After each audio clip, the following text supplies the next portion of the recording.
Hello, friends. Welcome to episode 1465 of the Locked on Hawks podcast. I am your host, Brad Rowland, coming to you on a Tuesday evening into Wednesday. And this is actually part two of a two-part episode. So if you missed part one, go back and find it. It is myself and Brian Schroeder. Should be the same sort of labeling in your podcast feed, talking about the NBA draft, talking about mostly the candidates at number 15 overall for Atlanta, and a lot of guys that are interesting for the Hawks to be evaluating in the next couple of months.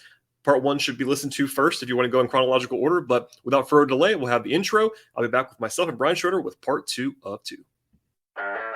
You are Locked On Hawks, your daily Atlanta Hawks podcast, part of the Locked On Podcast Network. Your team every day.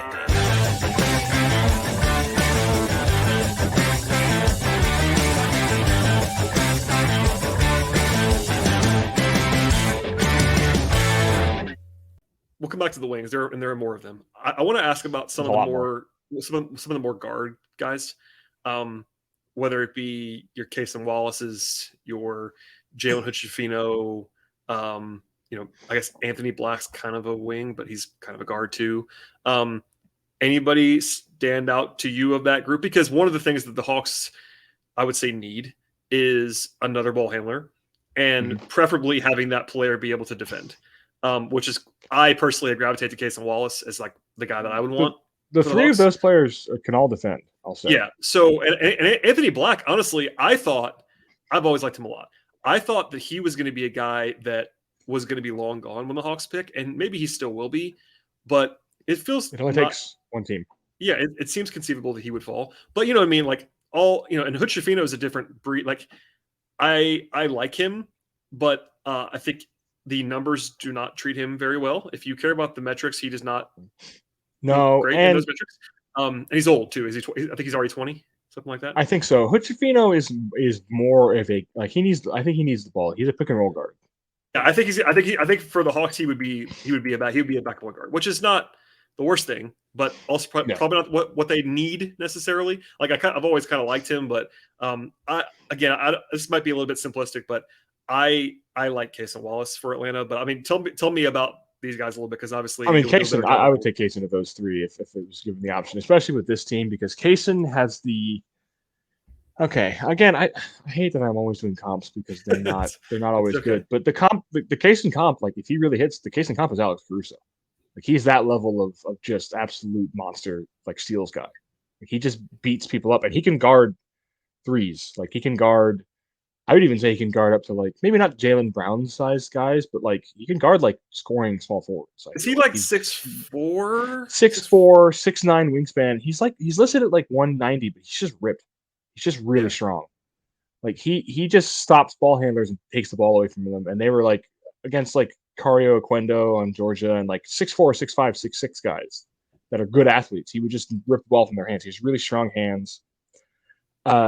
Cason is a very fascinating player because he might be the only Kentucky guard who actually wasn't hampered by Calipari's system. Like he might be the only one who shouldn't get more creation opportunities because he's just not that good at it. Yeah, I was going to ask that question because that's one of the narratives always is the Kentucky guard thing. I was going to ask you about that. So, but he's fascinating to me because he's already a role player. Like he only takes shots he can hit pretty much. He only shoots open threes. He's a solid. He shot like. He was in the 70s at the rim all year because he would just attack closeouts and get blow-bys and easy layups. Like he didn't push anything. He never once like forced a shot, really, which just kind of hurt them in the tournament because they kind of needed him to, even though he had an incredible game against Kansas City. He had 6 steals. He was like a plus 18 in a game they barely lost. Like he was awesome, but they needed somebody to create, and he couldn't. He just like, that's not for me. Black is almost the opposite of that. Like he's very similar skill set to what I just described from Cason. He's a little bigger, a little stronger, probably more of like he's like a Dyson Daniels type. That's kind of the archetype. Yes, 6'7". I mean, he's 6'6", 6'7". He's got great size for what he could be, for sure. Not like poor length. Like I think he's got sub wingspan. It's around there, but like just strong, good rebounder, really, really good passer. But Anthony Black almost did the opposite, where like his team needed him to create, and he did it to his own detriment. Like it really hurt Arkansas sometimes because teams just didn't respect him as like a guy who could generate. shots at the rim, so they just let him drive into 3 people and fall over. But I mean, he still played well, but he went to a team where he was supposed to be the number 3 guy, and he ended up being the number 1 guy for the majority of the year, and it just some of his numbers suffer from that. Like his rim attempts are way higher than they should be. He's not a guy who's going to be generating offense. And for people that don't know this, by the way, if people that don't know this, perhaps he went to Arkansas. Nick Smith Jr. was supposed to be the guy at Arkansas. He got banged up, didn't play very much, wasn't very good when he played, and I guess we should talk about him too at some point. But yeah, it was a weird. Plus they had other injuries. Trevon Bazille was out, all that stuff. So, Anthony Black is like the kind of guy that I'm prone to liking. Big guard, smart connector, really good passer. Is he athletic enough to like do what he's supposed to do in the NBA? You know what I mean? I think so. I think he's a pretty good athlete. It's just the length. He looks weird. I don't know. Yeah, it doesn't look right. In the tournament, I got to see them up close, and I was at the regional in Vegas where they were, and I hadn't seen him up close yet. So that was a good experience to see him like really right there. And he looked okay, but he didn't look out of place. I do think though that he does profile perhaps as a guy who would be better in the NBA with more space, and because the feel is so good. And Arkansas had no shooting. That was one of their bigger problems. Yeah. I think him with shooting would be very helpful. Defensively, I like what he can bring. I mean, he is, just to reveal my cards now, he is very high on my list at 15 if he is there for the Hawks. I think he is at 15 for me, and that's with me being low on the creation. So yeah, I mean, I should. And with the Hawks, he doesn't necessarily have to be, a creator. I mean, he'd be more of a ball mover, facilitator. Use his defense. He can shoot a little bit. Like that would be a guy that would do a lot. He would fit with them in the sense that he could handle like basic point guard, like Lonzo Ball style. Yeah. Just basic, like setting the offense up, getting everyone going, figuring out what's going on. He could handle that stuff if Trey and DeJounte were off the floor. But then he could also play with one or both of them as the 3 because he's 6'7". Right, which is a really interesting skill set. Yeah, he really fills in a lot of gaps in a lot of interesting ways. So certainly, he makes more sense than the other 2 guys would. Maybe not Kaysen, but he definitely makes more sense than Jalen would. Yeah, I totally agree. I think that my debate, and I doubt they'll both be there, so it won't really matter. But would be between Wallace and Black. Somebody will. Yeah, somebody will. Maybe that'll make it easy on them. I'll just say this. I understand the appeal of Nick Smith Jr. I think that the Hawks are the worst possible place for him. Does that make sense? Yeah, there's almost no reason they would draft him. That's kind of what just to say one more thing about that before we move on. Like he is clearly a high usage scorer type. He was not efficient in college. He's a pretty pure guard. Like he's not great. 6'5", not a great defender. I think he could be okay, but eventually if he wants to be, but. That's just not the team Nick for him. His archetype is like Jamal Crawford, right? Just if he's like a star, that's what he'll look like. Yeah, and the Hawks, that's just not what they need. So it's not even that. I think for some teams, taking a flyer on Nick Smith at 15 would be great. Hoping his medicals come back clean. And he was a top 5 prospect in the high school class. So that's you're buying low in some respects. But his skill set with Atlanta does not really make sense. So that's why I'm not going to talk about him a ton. I don't think he'd even be on that board. I would kind of take him off mine too. I mean, he might be, and again, I'm not meaning to pick on him. He might be the guy that's like a consensus top 20 pick that I think the Hawks would at least take on the whole board. I'm trying to think of another guy that the Hawks would want less. At least if it was me, and I think he probably would be the choice. I mean, okay, another guy that is different situation but similar pedigree. What about Keontae George? This show is sponsored by BetterHelp, and when you're at your best, you can do great things. But sometimes life can get you bogged down, and you might want to feel overwhelmed, or maybe as if you're not showing up the way that you want to or that you need to for people around you. If that sounds like you at all, you might be thinking giving therapy a try. BetterHelp is a fantastic option for you. It's convenient, it's flexible, it's affordable, and it's entirely online. And personally, I know a lot of people who have benefited greatly from the work of BetterHelp, and they're all people that actually found something different and really sort of have that tailored to their needs with BetterHelp as well. You can fill out a brief questionnaire right now to get matched with a licensed therapist, and if you ever need to switch therapists at any time, you can do so with no additional charge with BetterHelp. If you want to live a more empowered life, therapy can help to get you there, and visit BetterHelp.com/lockedon today to get 10% off your first month. That is BetterHelp.com/lockedon. BetterHelp, HELP.com/lockedon. Yeah, I don't know if he really fits either because he's reasonably high usage, but he's kind of a weird guard because he Yeah. is not a vertical athlete at all. I don't know how many dunks he had in the year. He's not a dunk guy, but he just is big and strong. Eric Gordon is kind of the guy he looks like to me, like when he's going in the rare occasions Eric Gordon is going, where he just as big, like wide body, long arms, shoots a lot of finger rolls and floaters, and it's one of the streakiest shooters you could think of. He's almost the same archetype as. It's almost like every year we get a slightly better version of Cam Thomas because it was Cam Thomas, then Jaden Hardy, and now it's Keontae George. Yeah, and I think there really is like he really could be a guy who goes in the 14 to 25 range, who wins a playoff game. Like he has that kind of like just lightning scoring ability. Yeah, no, I buy that. I watched a lot of Baylor this year too, just because my brother actually coached Adam Flagler in high school for a little while, so I have future NBA backup point guard Adam Flagler. I like Adam Flagler a lot. Anyway, I watched them a lot, and I don't love Keontae George, just to be honest with you, but I do understand the deal. Like he's talented for sure, but he's a better fit with the Hawks than Nick Smith, but not a guy that I would probably want at 15 if I had to. It's still an odd fit, I would say. I agree. It's not really not a great partnership for what the Hawks need. So I'm trying to mostly just talk through like almost everyone that they could possibly take. So there's another example. I'm trying to go make sure we talked about all the guards. I guess the other one would be Kobe Buffkin because he's got a lot of helium. I'm not sure he gets all the way to 15, but I've seen him mocked in this range now. So I guess we have to talk about Kobe Buffkin, the other Michigan guy. So I'm not trying to be partial, but I promise that I'd be surprised if he wasn't there. I don't know though. We'll see because Kobe is so weird to me, and I'm sure I have to tell you this. He just has it was better this year, but he still has a little Jordan Poole in him where there's some plays he just looks like he's never touched a basketball before. It's really strange. It is hard to separate him and Jordan Poole, especially if you are a Michigan observer like I am. Yes, they are not. They're similar in some way, not always. Like I think Buffkin has a lot better supporting skill set than Poole. Poole was always just a scorer. That's kind of all he's ever going to be.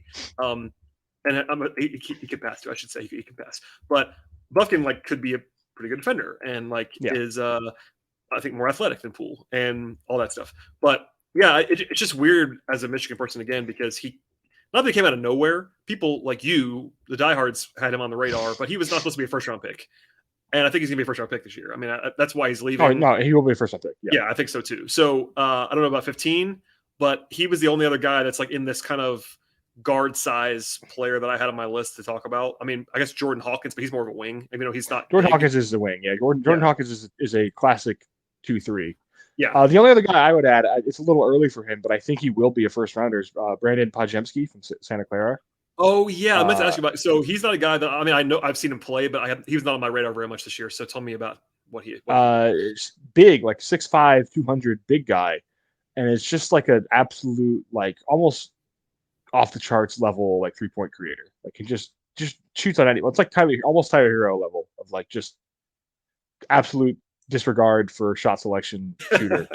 And he had crazy percentages, but he's a pretty good athlete. He was kind of a monster rebounder in the WCC. He had several 15 rebound games on and that's a big conference. That's not a high level conference, but there's a lot of there's a lot of size. Yeah. Or San Diego State's Mountain West, but Gonzaga's in there. San Francisco's big. They just have a big teams. I don't know. That's a little early for him. He's more in the Jaden Hood-Schifino range, but I think he is a real.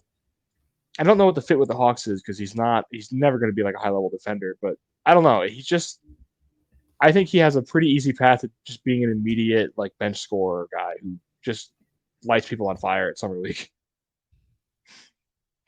I want to go back to some bigger guys now. We talked about a second ago, Jordan Hawkins. He's not big. He's pretty small for a wing, but he became a lot more famous during the tournament. They won the title. He shot the heck out of the ball. That is clearly his primary appeal. Off ball shooting. Yep.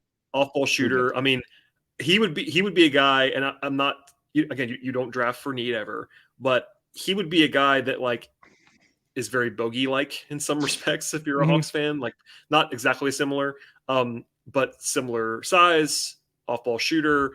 I'm sure people probably watched him more in the tournament because, and it's honestly a pretty good indication of what he's supposed to be. If you just watch the tournament, he kind of just did what he's supposed to do. Like he moves off the ball, he doesn't really create for others very much. But he's he'll compete defensively. I don't think he's gonna be good, but is he gonna be okay? Like that's kind of all he has to be is okay. I think he's gonna be a role player. Clearly, I think he'll be somewhere in the mid to late first round pick as a result of that. But like, does that all stack up for you? I mean, he wouldn't be high on my board for the Hawks, but like he wouldn't be. He's one of the simplest evals in this entire class because you just like you have to watch him run around screens 2 or 3 times. You're like, oh yeah, that's what he is. That's what he does.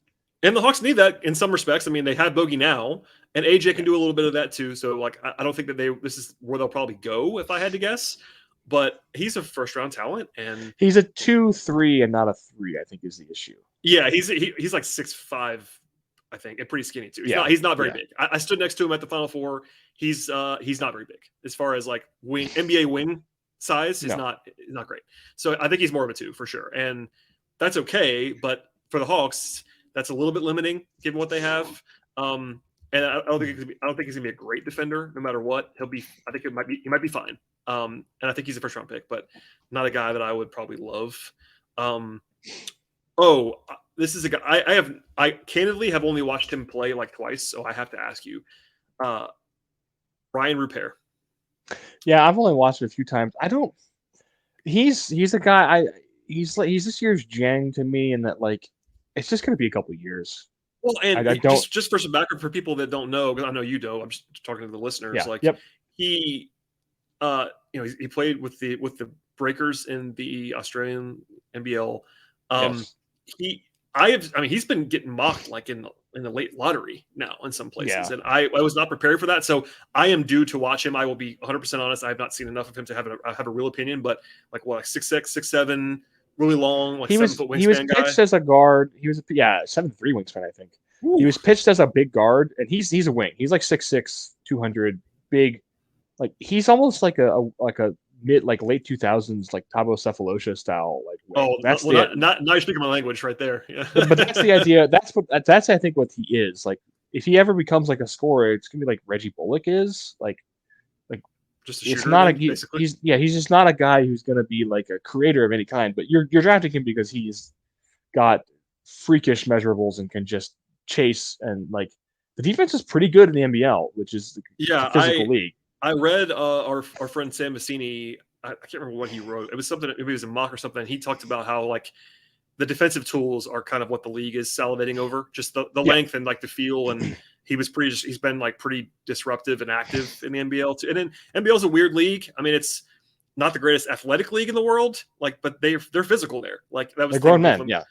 They're adults, and he's really young with adults. So I got to watch more. But he's at least on the radar for me because I've seen him mocked in the Hawks range, and given what he apparently could be for people that I do trust, like the Hawks kind of use a guy like that. I mean, that's the idea. Yeah, I just don't know if he's a guy.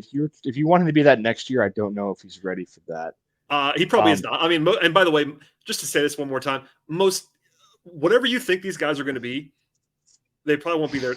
They probably won't be that. No, but. He in particular, like even more so, I think it's just not like he'll probably be in the G League a good amount next year. Like, and that's figuring okay. Out what he's by the doing. way, I mean, if you like the guy, that's not a. If you're drafting that guy in the top 6, you can't live with that. But at 15, there's nothing wrong with taking a long-term flyer.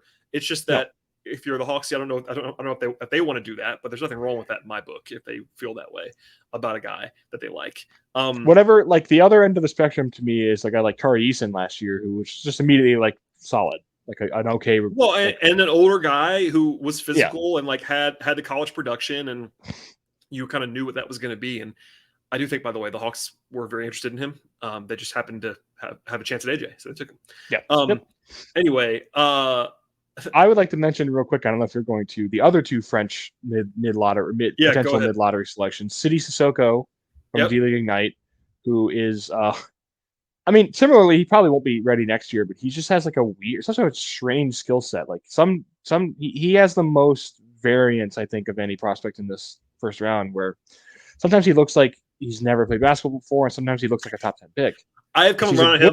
I think I saw a good game. I've come around strong. I saw a really good game of his once in like the last maybe few weeks. I was watching something for Scoot and for something else, and I got to watching, and I was like, see, Sissoko is wrecking stuff in this game, and especially at the side, 6'7", kind of a. I think the defense would be pretty interesting, and that's again kind of a. He has some guard skills. Yeah, I mean, he does have some guard skills. I don't think Repair has it all. And he played in the, he's been with the Ignite, and no matter what you think about the G League in general, it's good competition. He's playing against pros. It has been for a year. That's helpful. And if you think the offense could be enough, I mean, can he shoot? Is the question. Like, he didn't shoot it. It's not even so much the shooting. It's more. He's kind of a conundrum to me because he's at his most intriguing when you kind of just let him create and like figure stuff out. But he's also that's when you get the really bad stuff, like the really bad turnovers he has. So he's a really interesting development case study to me. It's just like, do you try and simplify things and like just make him do like wing stuff, or do you just kind of let him cook and see what he is? Because he might be really good. I don't know. He's a fascinating prospect to me for that reason. But I don't know if 15 might be a little high.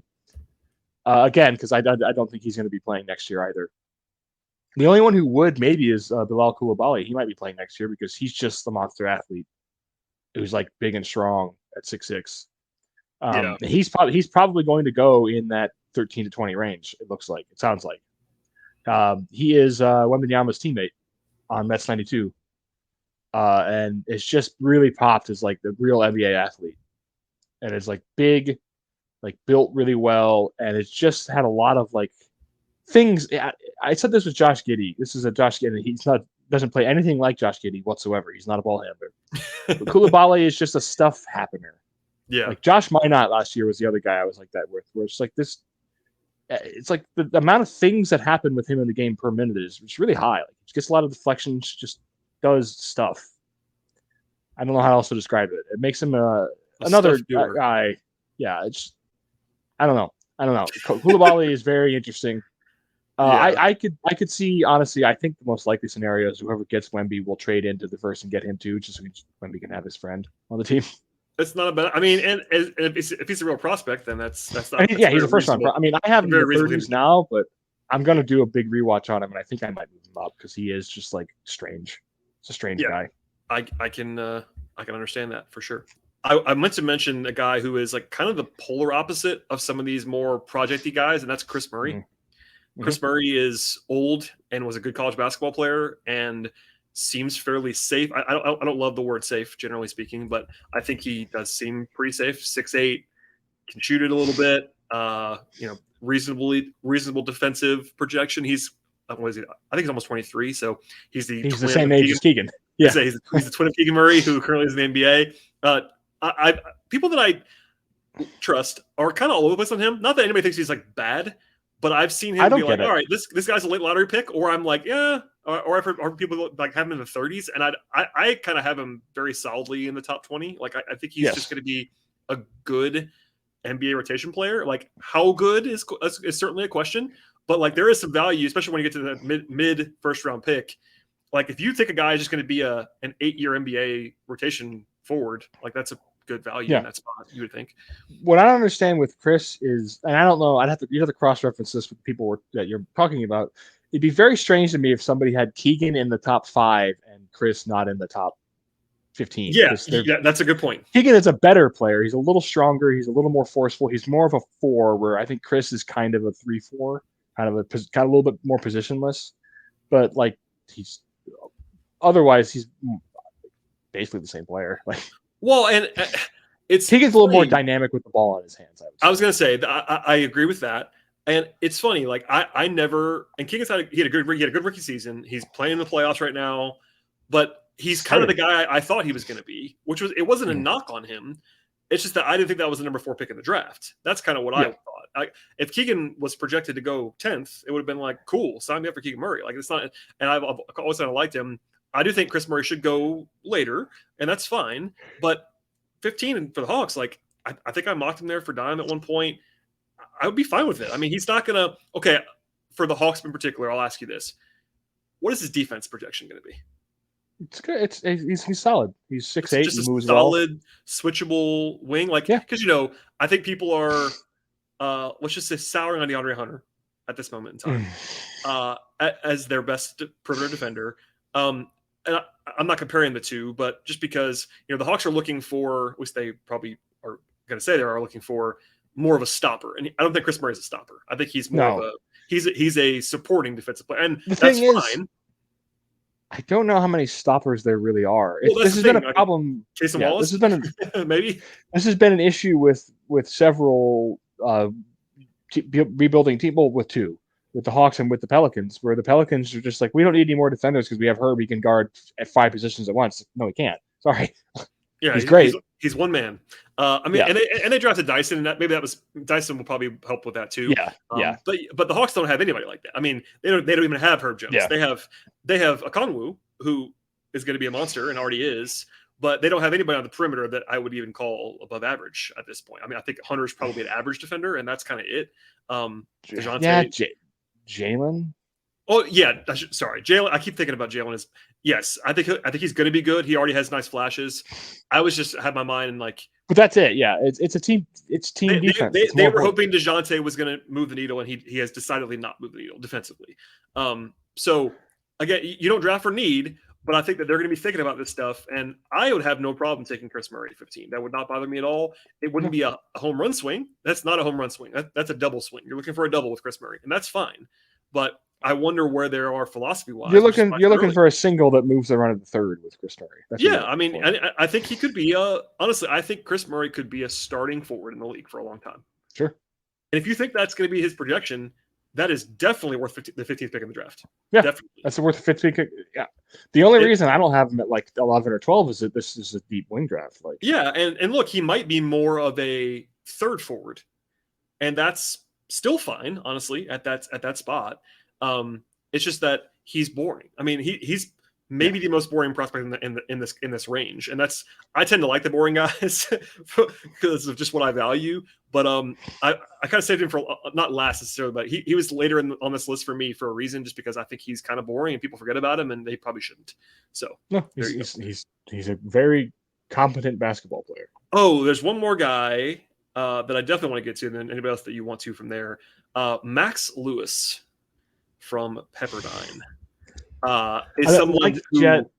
Yeah, go ahead. Like Jet, I got a little high on him, but I'm not going to let him fading over the end of the season on a team with just absolutely putrid vibes that seem to hate each other really affect what I saw.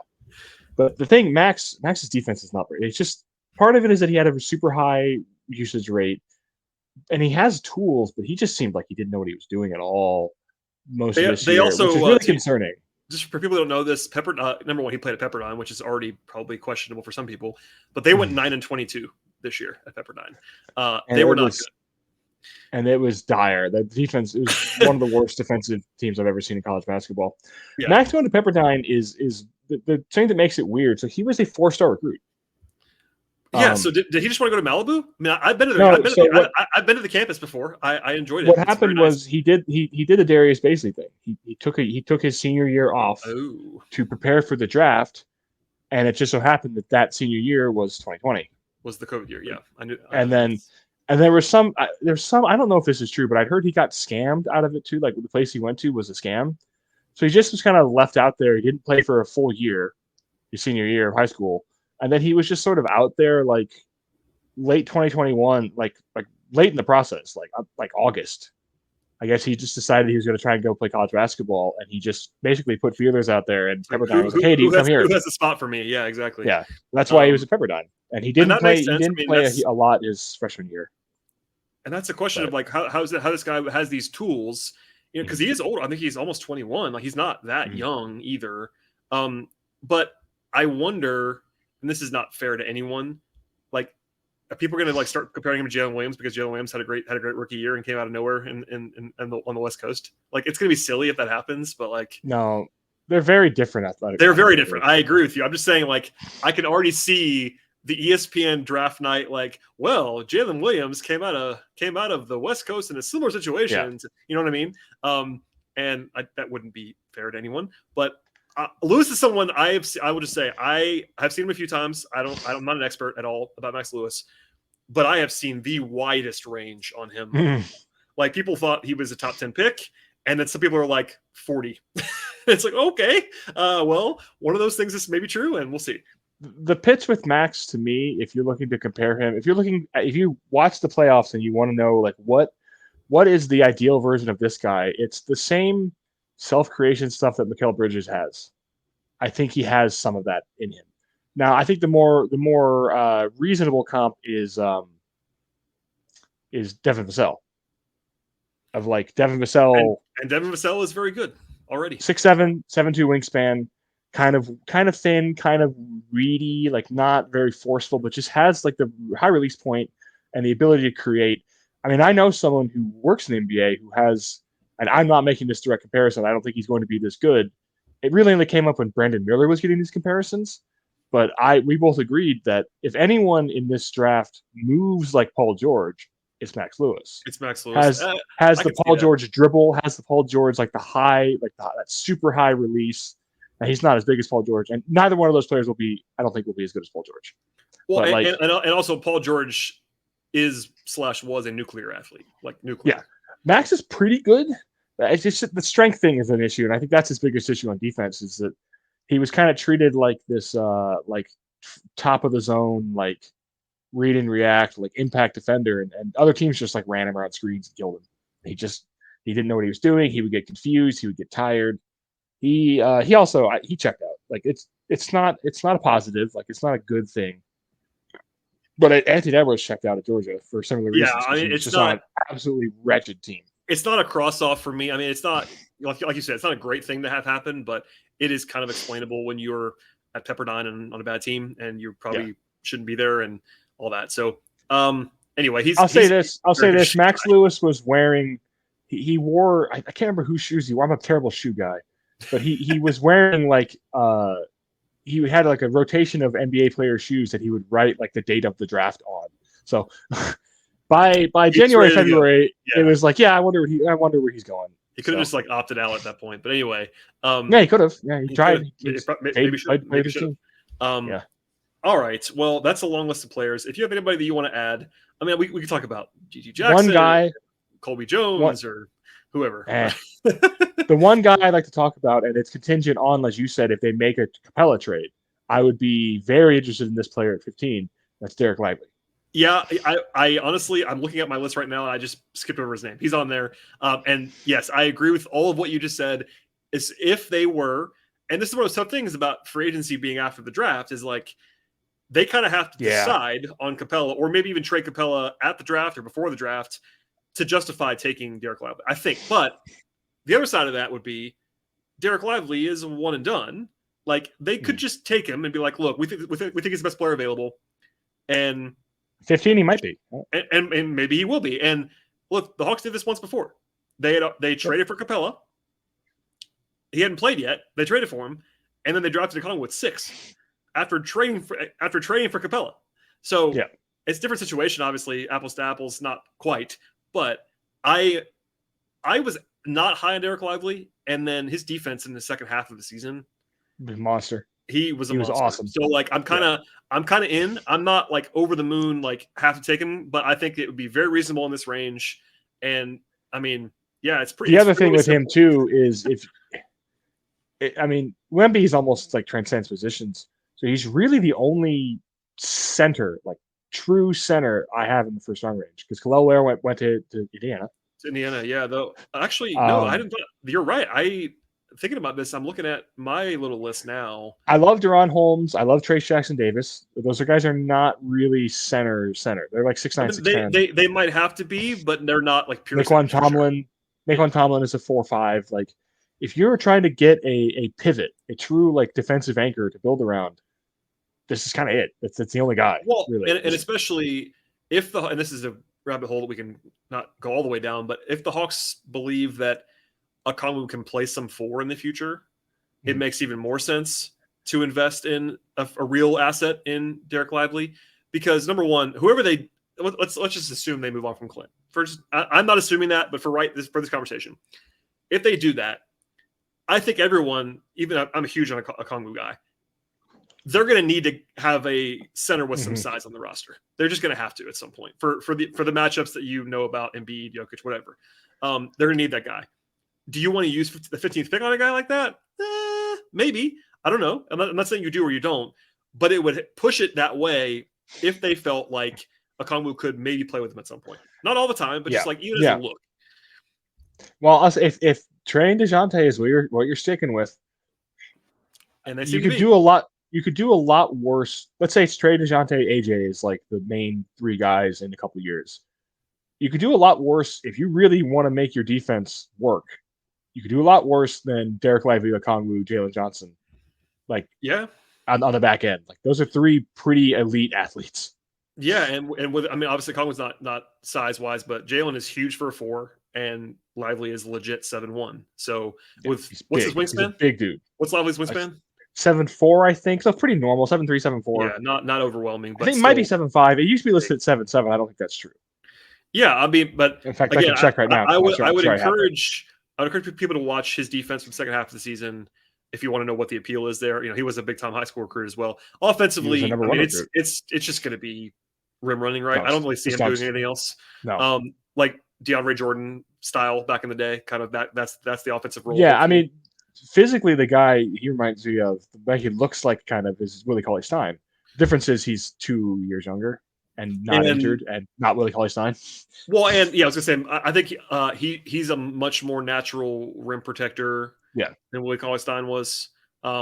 Which is, but there's some of that. There's some of Jackson Hayes. There's some of bigger Jackson Hayes, though. But like again, same thing. 3 inches taller than Jackson Hayes, and Jackson Hayes would be, if Jackson Hayes was 7'1", he would be a lot more interesting than he currently is. Yeah. So, I'm trying to think of the other guy, Nerlens. Like, he's that kind of really reedy, stringy center, but he holds up physically. Like, because he's just so big. He is on the very. I think there's like 3 guys in college basketball who, when Purdue dumped it to Edey at from 9 feet, didn't back. Like, Edey tried to do his patented Edey back down, and the guy didn't move. And Lively was one of them. Hunter was one. Hunter Dickinson. And then I think it was did they play? Who was the other guy? It wasn't Klingon. I'm thinking of somebody else. Doesn't matter. It's not a guy who's going to be drafted. But Lively was the only prospect guy that played against Edey and didn't get just crushed when he tried to back him down, because Zach Edey is the world's largest man. Yeah, he's a very, very large individual. Okay, he should not be drafted. But that's I'm with you. I think he could be like a very fringy third center type in the league, in the Boban mold, or he could be a long-time EuroLeague player and be good. We'll see. We could do more, and I'm sure we will in the future. That's probably good for me, unless you have anybody that you're dying to talk about before we get out of here. Let me make sure real quick. I went down. I think I didn't miss anybody else. Oh, I guess the only guy that I've missed in my top 25 is Leonard Miller.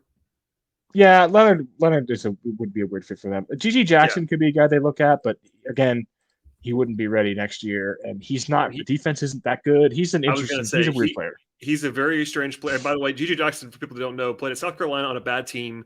Was a guy who reclassified late, and I don't know why he went to South Carolina. It was weird. Proximity. I guess that was. So he reclassified. He was committed to North Carolina. Yeah, he was going to go there this year, and then they gave their last spot to Pete Nance. So because they were trying to win. They told him, you got to come here next year. Like, we're not letting you reclassify. And he pieced out and went to South Carolina because he's trying to get to the NBA. He has legitimate career. Like, he can create his own shot from 3. Like, he can really handle pretty well for a 6'9", 18-year-old. He's just such a hard invalid because his efficiency numbers were so bad, bad. But he's like a 34 usage guy. Right. It was context. I mean, that's why it's so hard for me to even figure out what he's supposed to be, because that team was awful, and he just had to do everything, and he was not ready to do everything. So it was there's not even a G League team that would use him that much. So it's really what do I do with this information? Is what I think with GG. But the physical talent is there. Yeah, you almost want to throw it out, but it's also almost. Just it has to be seen as a negative because it was so bad. Like, he was not good, but the role was weird. So. And then the only other guy I would mention quickly, even though I don't think he'll be taken at 15, I think he's a much later guy, but I'm a huge fan. It's Jordan Walsh from Arkansas. From Arkansas? Yeah, the offense is nothing. Like, he's record scratch guy. I mean, he's a good athlete. The But offense the defense is like he can heat people up. He's another he's very 6'7", good. Yeah. 6'7", 7'3" wingspan guy, like just monster physical traits and like legitimately really good at defense in pretty much every way you want a wing to be good at defense. Like he rotated and blocked shots, he got steals, block shots, rebounded his area, switched on the ball handlers, and just like crushed them. Like I mentioned those 5 defensive players, he'd beat 6 for me. Like I think he can play like Peyton Watson last year. That's the comparison for me. They're a little bit different physically, but like he could play. Peyton Watson could play NBA defense right now. That's not an issue. He did it when he played for the Nuggets a little bit this year. He just can't. You can't let him. There's no offensive talent there. Talent is the wrong word. There's no idea what he's doing offensively right now. That makes sense to me. If you watch, I mean, he's another guy I watched up close in Vegas at that regional, and yeah, his defensively, it's fun. He's just an odd player too. But moves so suddenly. Yeah. He'd be a guy I think the Hawks would target if let's say they trade John Collins and they get like the 24th pick or something. Or like he might get to 4. I mean, they have a pick at 46. He might go to 4. He might fall to 46. That's very possible. So that would be a guy I would buy him. A very good pick at mid-second round. Yeah, he has an elite NBA skill for sure. So I would buy on him. I always buy on those guys. Yeah, and I'll probably beg you to come back on and talk about some second round options at some point in this process too, and especially once we see who's staying in and who's not. But yeah, that's a good rundown. Hopefully, I know we covered a lot of ground on this podcast. Everybody will hopefully keep up with us, and if we got questions, that's pretty much my entire second tier. So yeah, I will. There we go. We covered it all, and at least in a hurry. Brian, please plug everything you got going on. I try to spread the word about your work as much as possible, but you do a fantastic job on the draft. So it's Brian JNBA on Twitter for now while it's still around. Patreon's the same. It's in the link. I don't know. I don't really write anywhere else now. I'm kind of enjoying my quote unquote freedom. Patreon.com/BrianJNBA. The place to be. I'm a patron of Brian's, and again, I will probably bug you to come back on again. But I do appreciate all of this time on an evening where you could be doing something else, like watching the Cubs or something. Your famous Chicago Cubs. All right. As I for could be watching else, insipid NBA NFL draft coverage. You could be. Away what day we're recording this. Yeah, exactly. It's fine. Nothing's going to change about these guys we're talking about unless there's like if something crazy happens, I'll throw an addendum at the top of the podcast. It'll be fine. Yeah. All right. Well, thank you, Brian. I appreciate it. As for everybody else, please subscribe to this podcast, follow Brian's work, and we'll see you all next time.